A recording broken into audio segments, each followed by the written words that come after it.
Спершу зраджуєш присязі і біжиш на референдум, потім свариш окупаційну владу і погрожуєш Путіну кастрацією, а тоді облизуєш чоботи ФСБ. Такий шлях за роки окупації подолав кримський блогер Олександр Таліпов. У нас, как говорится, Россия границ не имеет. Ждем, когда исконно русские наши территории наконец возвратятся домой. У вас очень много в Севастополе людей, которые почему-то поддерживают Украину. Их тоже приходится периодически ставить на место. Я бы вот с Графской пристани давал бы им пинок под зад, и пусть бы они плыли. Говно. Ще 2 роки тому і сам Таліпов міг опинитися в буцегарні через підозри у прихованих симпатіях до України.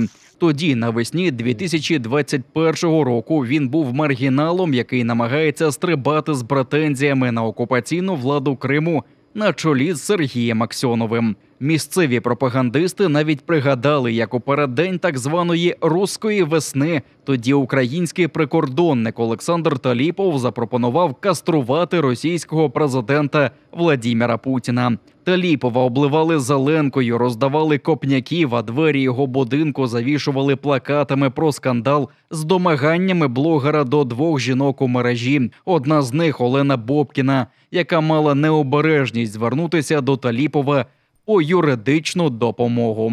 Что бы я у него не спросила, он: возьми в рот, дай. Я ему скидываю фотографию, там, где я прооперирована ранее, как бы у меня живот прооперированный, а его это не волнует. Он все равно: отсоси, дай мне. А я обратилась в полицию, написала заявление на него. До переслідування не дійшло, а цькування Таліпова вмить припинилися. А трохи більше ніж за півроку консерва вскрилася. З початком повномасштабної навали блогер Таліпов перетворився на сексота і став виконувати чорнову роботу ФСБ.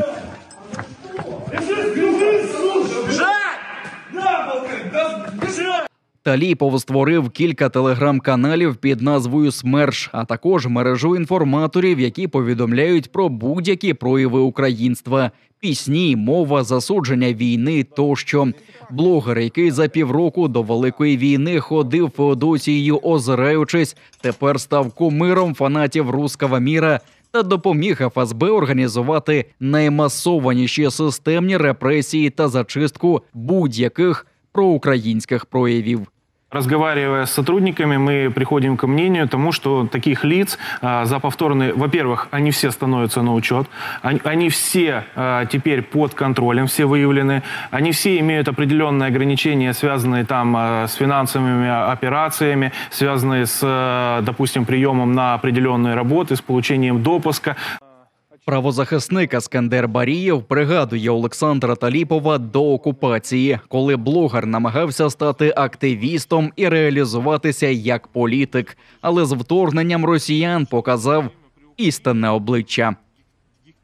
Тот, который там кричал и говорил, что он там за будущее Украины, сегодня является действительно, не просто даже шестеркой, а тем инструментом, с помощью которого они оказывают, оккупанты оказывают давление на обычных граждан, проживающих в Криму.